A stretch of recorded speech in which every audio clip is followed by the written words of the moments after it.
वसईत गटाराचा स्लॅब कोसळून 17 रेल्वे प्रवासी जखमी झाले आहेत। हा स्लॅब रेल्वेला लागूनच असल्यामुळे सकाळी 8:45 वाजण्याच्या सुमारास पश्चिम रेल्वे उशिरा धावत असल्यामुळे 20 ते 25 जण या गटारावरील स्लॅबवर उभे होते। त्यामुळे वसईच्या आनंदनगर परिसरातील प्लॅटफॉर्म नंबर 1 ला जोडून असलेला हा स्लॅब अचानक कोसळला व 17 रेल्वे प्रवासी गटारात पडले। यात 2 महिलांचाही समावेश आहे। जखमींना वसईच्या रवि हॉस्पिटलमध्ये उपचारासाठी दाखल केले आहे। यात एक प्रवासी गंभीर जखमी आहे।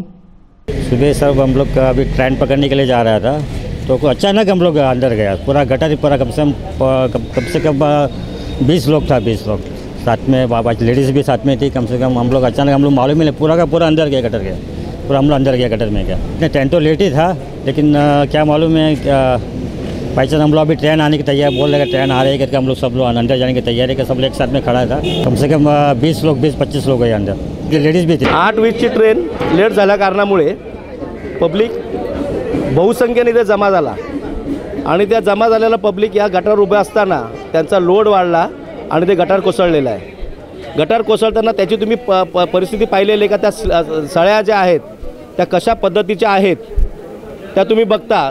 जुन्या सळ्या बहुतेक टाकलेल्या होत्या आणि याला संपूर्ण जबाबदार ही नगर परिषद आहे, म्हणजे महानगरपालिका आहे। आता हे काम कधी केलं आता तुम्ही स्वतः बघू शकता का? फक्त ते याचा जो स्लॅब आहे तो अधांतरी आहे, रेल्वेच्या त्या पायऱ्या त्या अधांतरी आहेत, खालती त्याचे काय सपोर्टच नाही का? मागच्या वेळेला 2 वर्षापूर्वी याच गटारावरती पुढे एक गुजराती बाई पडून ती मयत झाली पांचालनगरच्या फुटपाथवरती। म्हणजे फुटपाथ कुठल्या पद्धतीने बनवतात महानगरपालिकेचा, याची शहानिशा व्हायला पाहिजे।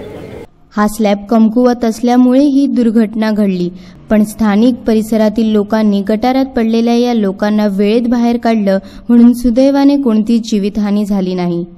पण स्लॅब टाकून केवळ 1 वर्षही उलटले नाही, शिवाय या गटाराला आतून कोणताच सपोर्टही नव्हता। त्यातच या गटारावर रेल्वे प्रवाशांसाठी प्लॅटफॉर्म नंबर 1 वर जाण्यासाठी पायऱ्या देखील बनवल्या होत्या। त्यामुळे याबाबत कारवाई करण्याची मागणी केली जात आहे।